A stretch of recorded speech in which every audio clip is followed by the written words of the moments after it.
嗨，大家好，欢迎来到使人驾到的你不知道三国系列，我是主持人叉叉 Y， 我是金老师。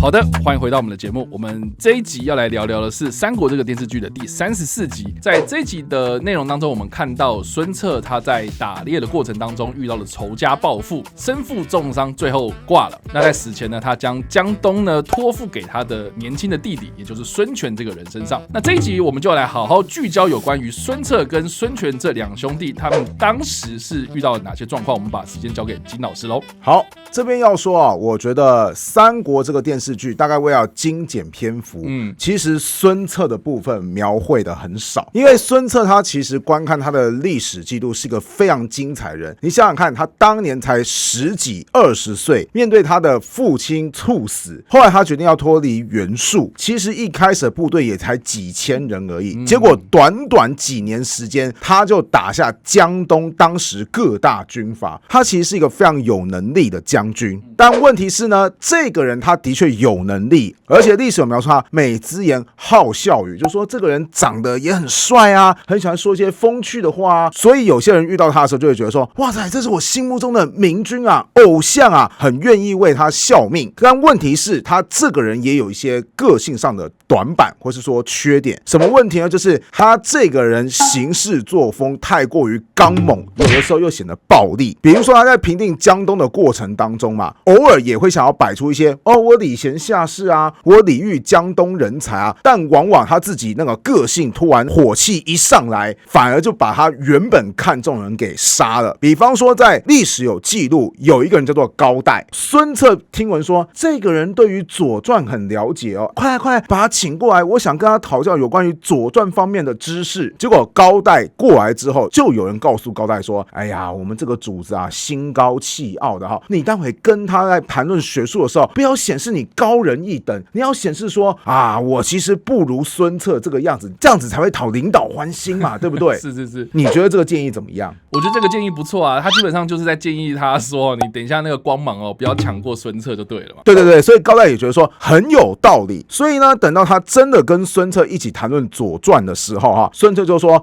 我有这个问题啊，你知不知道啊？结果高岱就说，其实我不知道或者说孙策说，我有一些看法啊，你又觉得呢？然后高岱说，其实我对这个没有什么看法，我觉得将军你讲的真的很棒然后渐渐的孙策就开始不耐烦，就想说，等一下我问你一问三不知的，你老兄是不是在敷衍我？好啊，你这个家伙是借由讲不知道来凸显其实我很无知吗？来人给我逮捕高岱。然后结果高岱就这么被逮捕下狱了。事情就是来得这么突然，那高岱毕竟是有些名声的嘛，所以很多人就开始为了高岱求情，说，哎呀，那个孙将军啊，你不要这么冲动啊，对不对？人可能只是无意的并没有有意要得罪你啊。结果孙策有一次出去的时候就看到说，为高岱求情的人很多，孙策就说，这样的家伙还这么得人心，天哪，我更厌恶他了。于是回去就把高岱给杀了。你就通过这个事件就知道说，孙策这个人脾气有时候一上来突然就变得很不可理喻，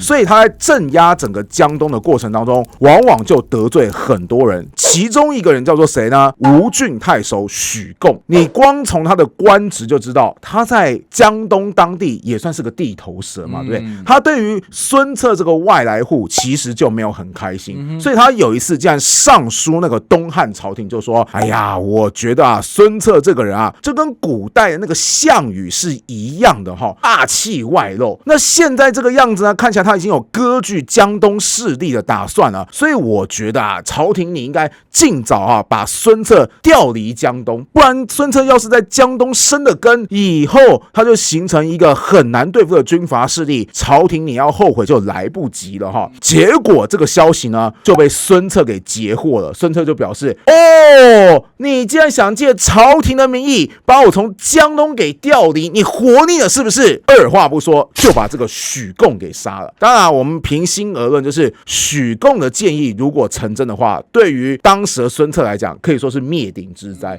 因为他脱离了袁术嘛，他后来打下地盘就在江东，结果你还把别人调离江东，哇，那你叫孙策以后还要怎么混呢？对不对？可问题是，孙策这个诛杀许贡的行为，就为他后来的人生埋下了祸患。讲完孙策的个性，其实是有时候暴冲的哈，不只是在对待政治的这件事情上面，平常的生活作息他也很暴冲。孙策这个人平时喜欢打猎，《江表传》就说到，他有的时候呢跟别人一起去打猎的时候哈，就只带少数人跟随。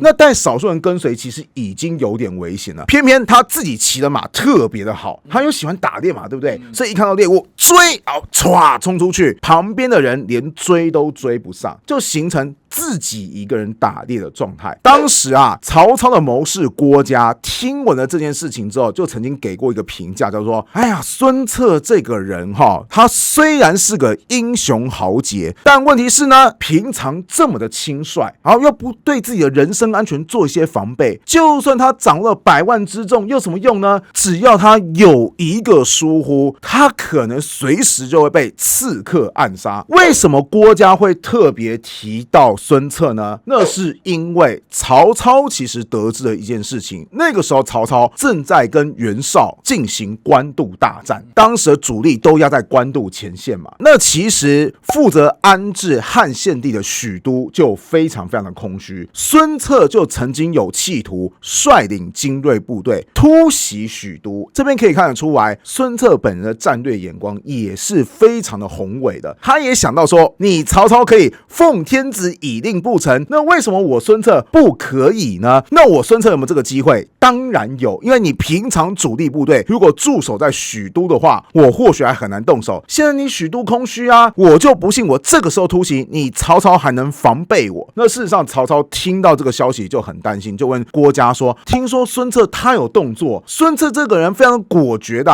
那如果他真的动手了，我们该怎么办？郭嘉才会回复曹操说：哎呀，这个人你不要太担心他迟早会完蛋哈。到最后他是怎么完蛋的呢？前面提到孙策他曾经杀了许贡，许贡在他的生前其实对待他的门客，就是有一些会投靠他的民间人士其实对待他们非常好，所以其实有3位许贡的门客就觉得说，你孙策杀死了我的主人，我就一定要复仇。那是怎么复仇的呢？就是他们3个就打扮成孙策军队的样子。那孙策又喜欢打猎嘛，对不对？有一次呢，孙策他又出去打猎，这3个人就开始埋伏在附近，准备暗杀孙策。那孙策打猎就看到，怎么附近出现3个人，就说你们3个哪来的？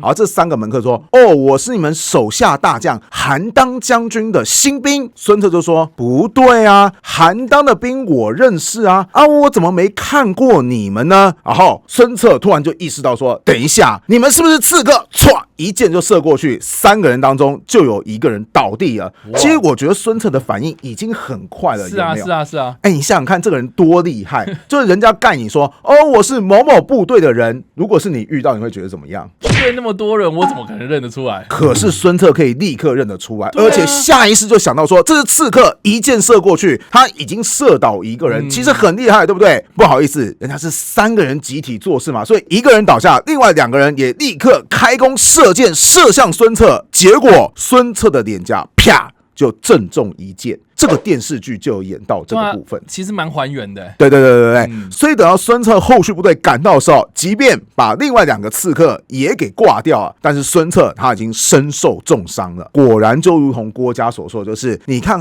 以孙策这种很轻率的个性，就算他有100万大军，他也挡不了那个暗杀的时刻。好啦，竟然发生了这个刺杀事件，其实孙策这个人的个性真的是有点太过于火爆。据说他在疗养期间，他就看到说自己的脸因为被箭射到嘛，对不对？而且大概古代医术有限嘛，所以他的其实可能伤口有些溃烂的状况。那我们前面不是提到孙策他是个帅哥吗？是啊，帅哥大概自尊心就特别重，破相了。对，他就说天哪，我这样子的脸以后还要怎么见人啊？哇，那个整个一生气起来，突然伤口又崩裂了。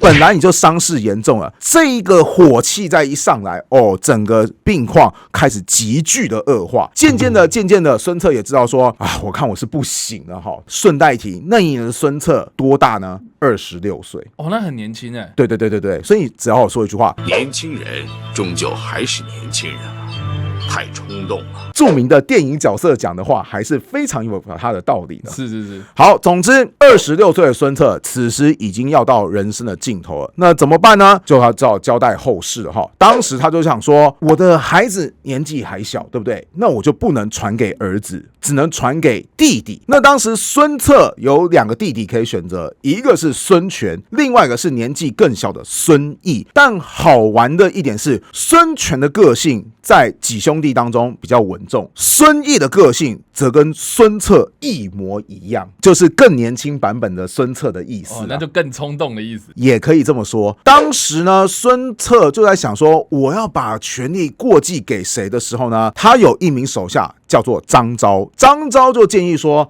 这样子好了，你政治权力给孙权，但是你的兵权就是军事权力给孙毅。为什么？因为孙毅像你啊，你看你那么年轻又那么冲，能力又那么强，就打下大片江山。你看哥哥孙权稳重当家，做主政治，弟弟孙毅像你一样，以后成长之后继续带兵打仗啊，这不是一个完美的安排吗？结果孙策当场拒绝，他就决定所有权力他都要交在孙权身上。当时他就把孙权给叫过来，那孙权其实也很恐慌，他这个时候才10几岁而已，他就想说，天哪，这个天大的重任就要交在我手上，我可以吗？然后孙策就喊说，举江东之众，决击于两镇之间，与天下争衡，卿不如我。什么意思？如果要论军事打仗双方作战的能力，你孙权的确是不如我哥哥孙策，但是举贤任能，各尽其心，以保江东，我不如卿。什么意思？团结大家，保全江东这个打下来的基业，我其实是不如你这个弟弟的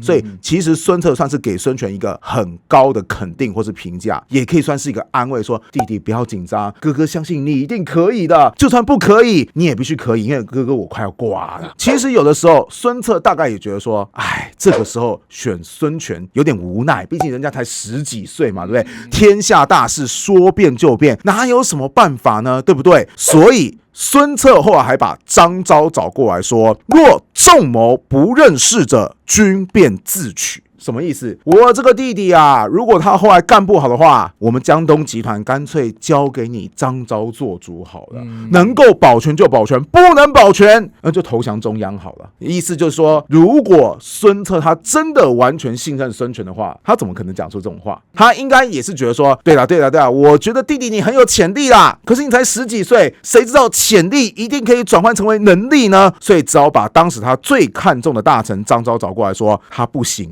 就换你做主，不要到最后我孙家在孙权的带领之下竟然走向完蛋的地步。这边又有个很好玩的事情出现了，电视剧其实是参考《三国演义》三国演义当中有一句很有名的话，叫做内事不决问张昭，外事不决问周瑜。什么意思？就是说如果你以后遇到什么国家大事如果是国内的政治的话，找谁？张昭。如果是国外有关于军事的部分，找谁？周瑜。但是这句很有名的话，其实在历史当中是不存在的，反而是怎么样？孙策是把所有的权力都让渡给张昭，当成唯一的托孤大臣。你看，就连能否决定江东集团的未来都给了张昭。所以其实在这个当中，周瑜反而是没什么事情的。这我刚刚一直想问，周瑜在正史当中好像没有什么太多的地位吗？应该这么说吧，在那个非常动乱的时刻，就是突然权力要极度转换的时刻，其实张昭某方面比周瑜这个结拜兄弟反而更容易信任。为什么？这边我是以小人之心度君子之腹Okay. 为什么会这么说？就是张昭有没有兵权？张昭没有兵权周瑜有没有兵权？周瑜是有兵权的对，我们是结拜兄弟没有错，但我怎么知道你周瑜掌握了更大的权力了之后，就凭借着你带兵的本事，居然开始侵吞我的孙家企业？这有没有可能发生？历史上当然不是指三国时代，历史上就有发生有一个人叫赵匡胤赵匡胤跟后周的君主那关系也是很铁的结果后周的君主死掉之后，有，赵匡胤怎么样？就跑去当皇帝了。是啊，是啊。所谓一句话叫做黄袍加身，士兵拥戴你的时候，你想拒绝都没得拒绝啊。当然，我讲的这是宋代的状况，可是人性有的时候是相通的。你怎么知道周瑜的部队会不会哗变？到时候周瑜连按都按不住，所以这个时候把权力交接给张昭，反而有一定的保险。为什么？因为你看张昭他当时已经是老江湖了，辅佐孙权是绰绰有余的，但是张昭他没什么军事的经验啊，也就是军事这一块仍然掌握在孙家自己的手上。张昭他若是真的做出什么出格的行为，孙家有没有保底反击的可能性？有。可是如果今天是周瑜他突然心怀不轨呢，你孙家要有翻盘的可能性，那几乎等于零。当然啦，我还是要说一句话，我觉得我这个揣测真的是把什么腹黑学啊，或者是那个人性本恶啊给调到极致，所以才会说孙策在可能临死之前把所有恶劣的情况都已经想到了，各式各样的防范，给你孙权没有错，但是我怕你孙权乱来，所以我给了一个决策权给张昭，给你决策权，张昭没有错，但是军事权却又不给你张昭，避免你张昭真的直接反了。那周瑜我很器重没有错，但不好意思，这个时候太混乱了，麻烦你不要掺进来。所以什么事情都顾到。但我又觉得说，如果孙策真的是这么想的话，那他真的是个超级厉害的君主。你不要忘记，他那时候才26岁，以及他那个时候已经是病危的状态，居然还能够考虑到这个方方面面的话，那只能说孙策他的过世真的蛮可惜的。他要是再多活个几年，说不定曹操反而会觉得说，孙策是比当初的袁绍更大的威胁。那听完我补充了这么多有关于孙策的历史故事之后，我就想问查查乖，你觉得三国电视剧描绘的孙策改编的怎么样呢？我觉得电视剧呈现的东西，它其实融合了所谓史实跟小说的描述嘛。纵观下来啊，听你这样一解释，有关于在史实上面对孙策的描述啊，我觉得电视剧当中对孙策的描述就有点过于简化啦，甚至呢，我会觉得这个人就是只有冲动这样2个字的形容而已啦。这就是为什么我在一开始会说，我觉得三国电视剧对于孙策的描述让我觉得非常非常的可惜，因为他这个人其实真的是一个非常非常精彩的人物。你想想看，他20几岁就已经可以统一整个江东地区，如果再给他多一点时间，说不定他真的去偷袭许都的话，哇，你想想看，之后奉天子以令不臣换成孙策，哇，天哪，这是一个多么难以想象的一件事情。然后曹操可能就因为被偷家的关系，反而打输了整场官渡大战。当然这是假想线的部分，就算只论史实，我都觉得说，如果能够拍出孙策率领少数兵马却能够扫荡整个江东地区的那种豪迈的军事行动，我本身也觉得是一个很过瘾的事情。你不觉得很像是个王道漫画的热血剧情吗？但是很不好意思，在这个电视剧当中，未来的3大主角就是刘备、曹操以及孙权，所以为了3大主角，孙策这个其实很多才多姿的人物就只好被牺牲，我还是觉得有点可惜啊！真想看到有没有以后哪部电视剧会以孙策作为主角，然后来拍摄，说不定是很精彩可期的一件事情。好的，以上呢就是我们这一集的内容啊。我们介绍了有关于孙策这个人，以及孙策他在最后的人生阶段当中做了哪些决定。不知道大家在听完我们这集的内容之后有什么样的想法，欢迎在留言区留言，我们来跟你做互动跟讨论哦。你不知道三国系列，我们下次再见，大家拜拜，拜拜。